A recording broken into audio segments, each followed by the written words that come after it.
মামামের বার্থডের একটা ছোট্ট ভিডিও আপনাদের সঙ্গে শেয়ার করছি।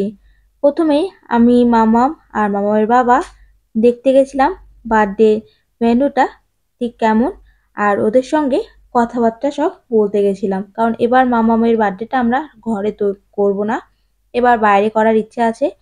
যে কয়জন মানুষ আমাদের ঘরে ঠিক হতো না, আর পুরো ভিডিওটা আমরা করতে পারিনি, কারণ মামামের বার্থডে সব প্রিপারেশন আমাদের দুজনেরই করতে হয়েছে, আর ভিডিও করার মতো সেরকম কেউ ছিল না। ম্যানেজারের সঙ্গে কথা বলে নিচ্ছিলাম কি দিয়ে কি করা হবে। আর লোক কিন্তু খুব বেশিও ছিল না, আবার খুব কমও ছিল না। যে কজন লোক ছিল, আমার ঘর কিন্তু যেহেতু ছোট, আমার ঘরে এতগুলো লোককে ইনভাইট করা সম্ভব ছিল না, তাই আমরা বাইরেই করবো বলে ঠিক করলাম। সব কথাবার্তা বলা হয়ে গেছে, এবার যাচ্ছি আমরা বাড়ির দিকে। এখানে আমাদের বেশি কোনো ভিডিও করা হয়নি, আর মামামের বার্থডের দিনও কিন্তু খুব বেশি ভিডিও করা হয়নি। ছোটোখাটো যা হোক টুকরো একটু ভিডিও করা হয়েছে, সেই ভিডিওটাই আপনাদের সঙ্গে শেয়ার করছি। বার্থডের দিন মামামকে সবার ফার্স্টে মামামের বাবা একটা গিফট দিল। তার আগের দিন আমি একটা সারপ্রাইজ দিয়েছিলাম, সে ভিডিও আর করা হয়নি। বাঙালি রিচুয়াল অনুযায়ী সবার ফার্স্টে মা আশীর্বাদ করে, সেই ভিডিওটা আর হয়নি।